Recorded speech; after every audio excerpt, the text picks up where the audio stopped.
Despite some recent chronic health issues, storms, power outages, and other issues that have already hit here in early 2024 for myself, it is awesome being back, talking about games once again with all of you.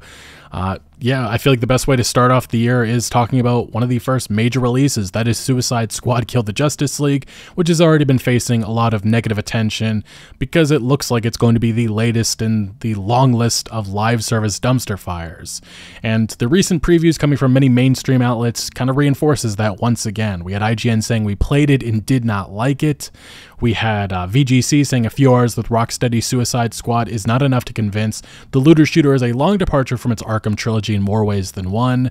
GameSpot saying it's ambitious but conflicted. And we also had Eurogamer saying that Rocksteady's trademark world building is held back by trend chasing. Which is why it comes as maybe no surprise that Rocksteady's reaction to these negative previews was releasing all players from their NDAs. If you don't know what I'm referring to, a bunch of individuals got to have an early access period with this game a couple of weeks or months ago, and they were not allowed to share their impressions online, but Rocksteady finally changed that, and they let everybody speak about their experience, and once again, it was mostly positive. It was more positive than what we've seen so far from these outlets, but still, it does feel like this is going to be an uphill battle for Rocksteady because there's just so many question marks with this experience.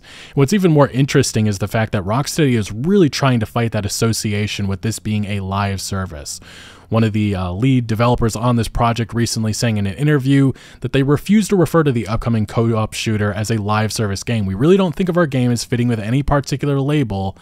Suicide Squad is still full of the DNA that infuses the Batman Arkham series, except for the fact that, you got the battle pass and all of the stuff that you would associate with live service games.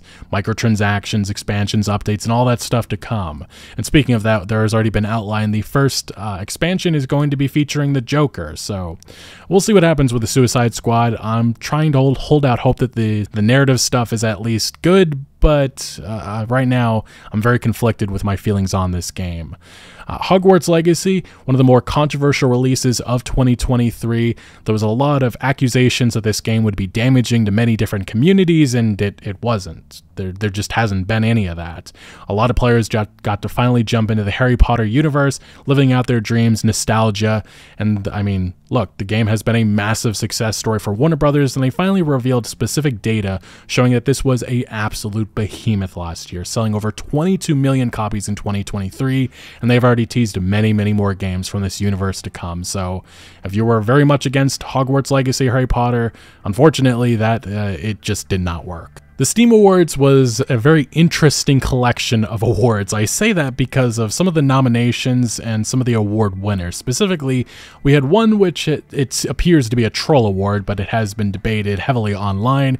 It was the fact that Starfield picked up a win for Most Innovative Gameplay Award. The designers of this game are at the front lines of creative experimentation, bringing a fresh perspective and brain-breaking surprises. And a lot of people scratched their heads saying, how does Starfield at all relate to that? And some individuals did respond saying that the new game plus is evidence of that, but don't know about that.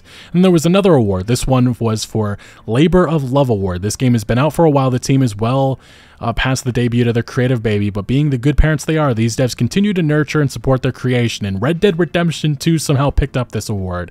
A game that has not been updated. The online component has not been updated in a couple of years. It was literally abandoned by Rockstar Games, which is why a lot of people walk away from these Steam Awards with the feeling that it was just a troll vote from Steam users, and it really shouldn't have been taken seriously. But Bethesda Game Studios did take that Most Innovative Gameplay Award to heart as they took to social media celebrating it. So I don't know what to say about that, just that I kind of find it funny. Florida Joker was a fun story that we talked about a couple of months ago. This individual has been threatening Rockstar Games because of his likeness being copied in Grand Theft Auto 6, even though Rockstar Games is quite literally just parodying him.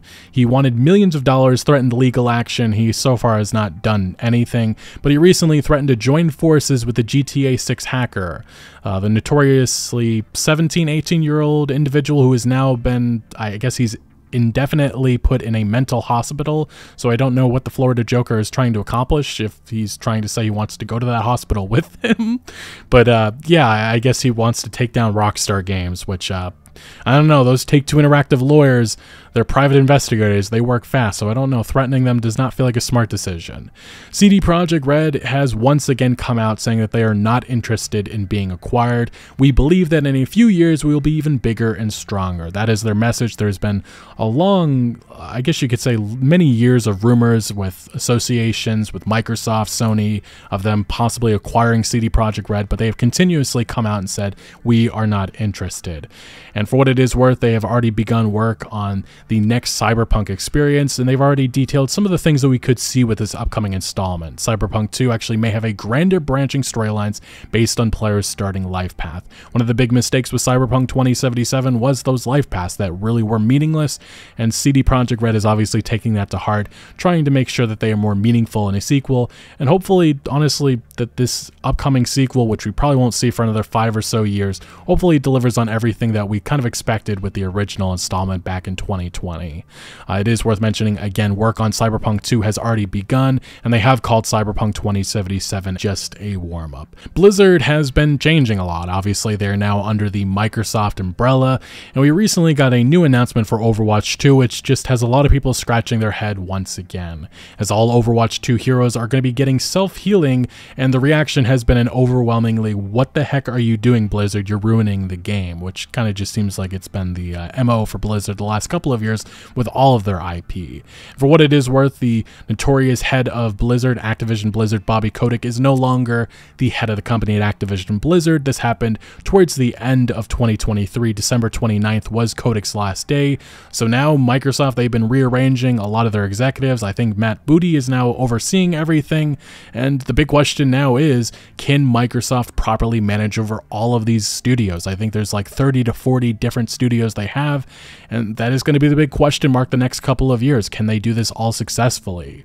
And it is worth mentioning that one relationship that was fractured, supposedly because of Bobby Kotick, it does appear that it is now being repaired. That is NetEase. Just over 1 year ago, NetEase publicly tore down and smashed a World of Warcraft statue. They also put out some statements insinuating that an Activision Blizzard executive was the reason why their partnership had fallen apart, insinuating that they were a real jerk. Maybe that was Bobby Kotick, we don't know. They also later on in the year went on to sue them, but it does appear that all has changed, and that maybe that's obvious with a major leadership shakeup with now Microsoft in control. And specifically with the Xbox brand, it does appear that we're going to be getting a look at their upcoming roadmap of games. As the Xbox Developer Direct was recently announced, they're going to be showcasing gameplay from Indiana Jones, Avowed, Hellblade 2, and more. There's a feeling that Indiana Jones is actually going to be releasing this year, which is kind of a shock, but hey, I'm really looking forward to seeing what Machine Games and Todd Howard have been cooking up.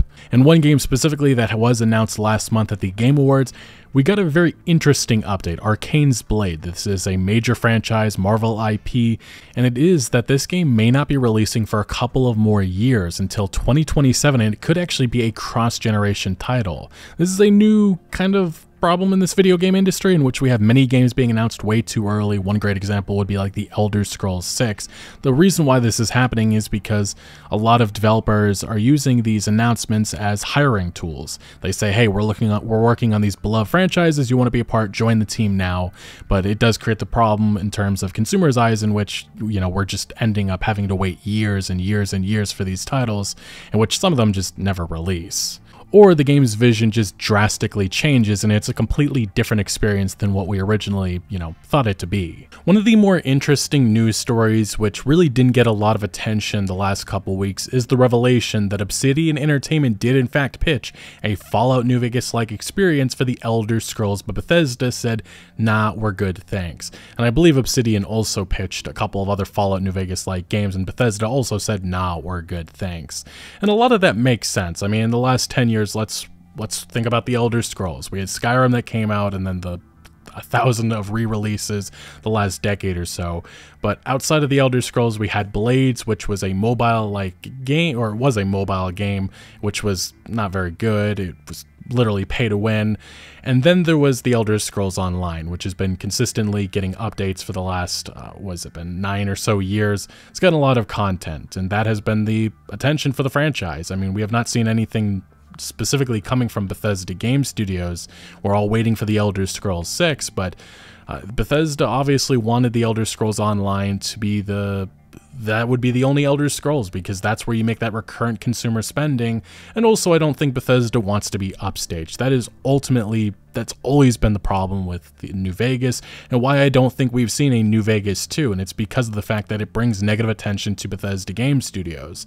And Chris Avallone, one of the lead developers on this, he was the one who actually gave this information to us, and he said this is true. One of the Elder Scrolls proposals, which I pitched, was intended to serve the same function as Fallout New Vegas did between Fallout 3 and Fallout 4, to provide more adventures in the setting during the years before the next Bethesda release. And I guess it kind of makes sense. If Bethesda never envisioned releasing the Elder Scrolls 6 for, a decade plus, there would be no reason for an Obsidian Elder Scrolls game. But they obviously also always envisioned the Elder Scrolls Online. And again, this is when they were owned by a private equity firm. They were likely envisioning that would bring in a lot of revenue, and they didn't want any attention being moved away from that, especially when they were going to have expansions and all kinds of new experiences just in that online game, where microtransactions and the people buying the expansion is the key to that game's long-term success. But Avallone did continue. He said, "I thought it couldn't hurt to try and push a similar system to what Treyarch Activision had going with Call of Duty at the time, but hopefully less rushed. Bethesda could do a core release, then we'd release the Elder Scrolls title in the same world or divergent timeline era before the next big Bethesda push. Probably less relevant now that the Elder Scrolls Online is going, of course." And then this was a very interesting thing he says. "Not surprisingly, it didn't gain much traction. I never got the impression Bethesda was happy with Fallout New Vegas' reception, good and bad." And I think what he means by good and bad is, one, the bad is the fact that New Vegas came out buggy. It was a buggy mess at launch, and it still has a lot of problems to this day, and Bethesda was very unhappy about that part of it. And then the good part of it, I think it's just Bethesda did not like the fact that Obsidian, a lot of people like that Fallout game, and even to this day I'm sure it irks Todd Howard a little bit that people love Fallout New Vegas and they consider it the best Fallout game. And yeah, I don't think they want to be upstaged on their own franchise with the Elder Scrolls, which is ultimately why I don't think we'll ever see another studio outside of Bethesda. And yes, I know ZeniMax Online Studios exists, but that technically is a part of Bethesda. I mean Bethesda as the publisher. I don't think we're going to see any development studios like an Obsidian working on an Elder Scrolls game ever. Hell, if we get a Fallout game, I'd be honestly surprised at this point, just because of how busy Obsidian is and how much it seems like Bethesda really wants to hold under the reins of this franchise, or their franchises nowadays. But it is worth mentioning that we do have Avowed, and Avowed was supposed to be Elder Scrolls. It started as Obsidian Skyrim, but evolved to focus on depth over breadth, where Obsidian really shines. Article kind of sounds like it was originally supposed to be much bigger, but they brought the scope back in, kind of what happened with the Outer Worlds a couple of years back. When Avowed was first announced with a CGI trailer back in 2020, the headlines and discussions sparked all pointed to one specific game, Skyrim, and then obviously if you've seen the recent footage, it doesn't look like that. And yes, it turns out that was the plan, but that is not what Avowed as it currently exists is going to be. I think over the course of time, as we worked on it, Bethesda makes an awesome Skyrim, Mojang makes an awesome Minecraft, and Turn 10 makes awesome racing games, well, most of the time. That was Fergus Urquhart, the leader at Obsidian. He said, "What do? We make awesome RPGs right." That's when we backed up and said again, what are we good at? What's our lane? That core for Urquhart is Obsidian's dedication to storytelling. And I do think that was a mistake on Obsidian's part, but we have not seen Avowed yet. We have not played it yet, so I can't really give a firm opinion about this perspective change with Avowed's development. But it definitely tells me that this game was going to be very different, and maybe that changed when Microsoft officially did pick them up. I'm not sure if that necessarily did so, but I mean, the fact that Obsidian and Bethesda are now under that same Microsoft umbrella, I don't know if Obsidian really wants to go after trying to make their own Skyrim. So maybe they're trying to make something a little bit more different with Avowed, but we'll have to see what happens. Regardless though, I definitely feel like it was a mistake by Bethesda to not allow Obsidian to make an Elder Scrolls game. That's my fan perspective, but from a business perspective and how Bethesda does not want to be upstaged again by Obsidian, it kind of does make sense. It's an unfortunate one, but but it does make sense. Towards the end of 2023, something very unfortunate happened, which is becoming all too common. It's in which a lot of these development studios shut down for the holiday season, you know, Christmas, New Year's, spend it with your family. But the fact that these studios are shut down, a lot of leakers, hackers, this is when they strike, because they know these companies just will not be able to act during this span of time. So what we saw happen was first the Suicide Squad game. We saw a number of story-related leaks go viral on social media, many of which making the game look, well, it was put in a negative spotlight once again. Suicide Squad game has already been facing a lot of that as of late, as we talked about earlier on this video, just more negative attention for a game that cannot afford it. And then this was a big one, but Grand Theft Auto 5 source code finally got out in a number of other Rockstar related files. It was the secret sauce that Rockstar just never wanted people to know about, and now everybody got access to see what they've been working on for so long. It was related to the GTA 6 leak that happened all those years ago, you know, that 18-year-old who recently was put in a mental hospital. A lot of people believed he just downloaded a couple of videos related to GTA 6's development from a Slack channel. That doesn't look like it was the case. He had threatened to have GTA 5 source code back then. People just kind of laughed at it, scoffed at it, didn't think he was being real about it. No, he really had it, and it had been circulating within the modding community, the cheating circles for a while now, but it finally publicly got out.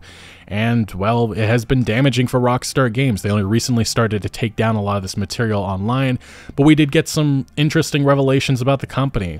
We got project names for a lot of games that had already been released in the past. We got some information about canceled projects or abandoned games such as Bully 2, which maybe we'll see one day, Midnight Club 5, Agent, and GTA Tokyo. Some of this stuff had already been talked about in the past, like GTA Tokyo and the PlayStation 2, but still very interesting to see files related to these projects within Grand Theft Auto 5's source code. And then on top of that, if you have been upset by the success of Grand Theft Auto Online, this is probably only going to make you even more upset, because there was 8 canceled planned single-player DLCs for Grand Theft Auto 5. Some of them were related to like a zombie expansion, there was a prologue, Liberty City, there was some very big plans for Grand Theft Auto 5 on the single player front that just never happened. Again, I hope that we get that treatment for Grand Theft Auto 6, but we'll see what happens, because I think the online, or I know the online, is going to be a major focus. But the specific hack that really got the attention of this video game industry, which had a lot of upset developers commenting on it on social media, was Insomniac Games. We saw video gameplay, playable builds for Wolverine, Spider-Man 2 PC gameplay. I mean, you can actually build it. I think the hack was so devastating. There was actual personal files related to developers. As this Verge article says, Wolverine part of massive Insomniac Games leak after ransomware deadline passes. And just so much footage of Insomniac's upcoming Wolverine game has started widely circulating on X, and yes, there was playable builds of this. People were downloading it, they were playing the playable build. Obviously, this is a game that's still in development, still years away, and I think some hackers as of late have been able to make a PC build of Spider-Man 2. It's just remarkable how much information related to Insomniac Games and their future got out. And this is really where the chaos begins. I say that because, like I said, the video game industry reacted with disgust. They said this was disgraceful and shameful. Many developers from all of your favorite video game companies reacted with that. We also saw some other interesting revelations. PlayStation reportedly planning on selling games and parts for $50 each. Overall price is $80 to $100. We always knew that this was coming, but like I said, this was some strategy information related to what PlayStation planned for the future. There was a lot of different documents related to the future of the company and Insomniac, which they never thought would get out, and it did. And it really raised some eyebrows about what they're planning down the road. Now, we did see, interestingly, a number of video game journalists, outlets react interestingly to this leak. I say interestingly because they said that they would not talk about it at all, the contents of it, which is very different than what we've seen in the past. We had Greg Miller of Kinda Funny Games saying the Insomniac leaks is an invasion of privacy done on a massive scale. That's why today we will not be reporting on the details of the leak. And he had this quick little video, I'll share some of it. By some cyber hackers, the types, you know what I mean, saying that they wanted $2 million or they'd release a whole bunch of Insomniac files And they did that. Insomniac did not give them the money. The hackers released the files, and now the internet is in flames. I wanted to come to you and talk to you about how we'll approach it on Kinda Funny Games Daily today. Today, we will not go into the details of this leak. We will instead talk about the human component. All the developers at Insomniac who just had years and years of work published when it was... And yeah, ultimately that is an approach that has garnered a lot of controversy because the Insomniac leak is not new. This is something that we've seen across this industry the last couple of years. And yes, the fact that personal information got out, that is not new either. There was a Capcom leak a couple of years ago in which, well, people were talking about the contents of it, including, I believe, Kinda Funny Games. And that's why accusations such as this have been thrown around. Kinda Funny host Greg Miller accused of hypocrisy over Insomniac theft after Grand Theft Auto 6 leak response goes viral.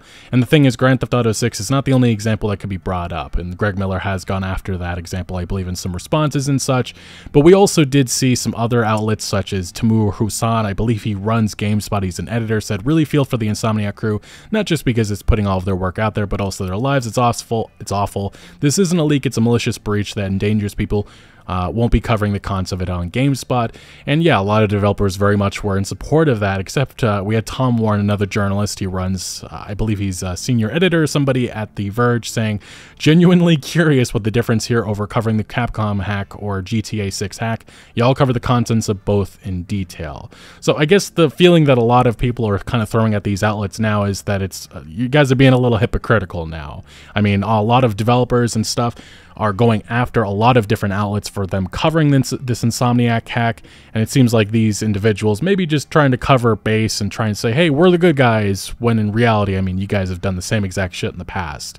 Like I said, it's created a lot of conversation, a lot of different perspectives on this. And this is what I mean. This is why a lot of these outlets are trying to get ahead of it, saying, hey, we're on your side, developers, because look, we had this individual, a senior artist at Cliffhanger Games, saying, not going to quote reshare, but Kotaku making a list of all of the recent leaks of several games is really not respectful towards us. Taking advantage of the situation to make clicks is really awful. Devs will remember. Then we had a Naughty Dog, I believe he also worked on the Suicide Squad game recently, saying it's just journalism. They'll say, okay, fine. In future, we will just focus on giving the one-on-one launch interviews to the outlets that said, we won't cover this because it's rewarding the criminals' goals and bringing attention to endangerment of developers. Thanks.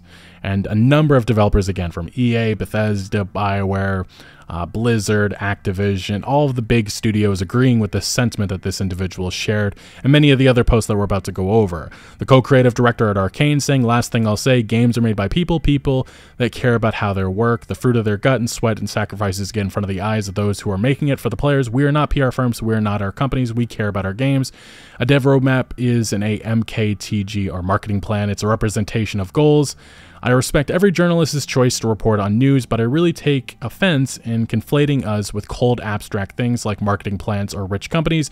We're in the front line of the impacts that a leak like this can have. Our art in the world before it's ready. How do you minimize that impact in your reporting? Well, don't pretend to know, but in return, don't pretend it's between you and big companies making us feel invisible and consequential. We exist and we take the hit, not our business daddies and mommies. Making a game isn't just being creative or technical, it's also having a conversation with our players on the terms that best serve the interests not of our employers, but of the people to whom we bring surprise and delight. And then to another post, we had this individual, another developer, saying to every leaker, content creator, news outlet reporting and showing the actual materials of Insomniac and Rocksteady hacks and implicitly breaking embargo before the damn games are even finished, companies should put you on a do not engage blacklist and tank your views. They continued saying how to report a leak, mention there has been a leak, leave all the grisly details out, or better yet, don't report it all in solidarity with developers because it's no one's effing business and you give hackers and leakers no attention or clout for the content mill. Another developer saying, creators, if you're sharing the leaks, expect your relationship with companies and brands to go away. Personally, I'm going to make a list and block folks who share them. Cheers, and then this individual's name.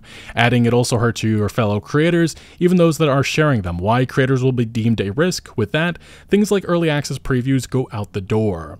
And then we did see an actual Insomniac Games developer react to everything that had happened, just saying F this shit, which you can feel for them, especially when your credit card details, your social, and all this personal information gets out. That's just, it's devastating, and I can understand how frustrated so many of them were.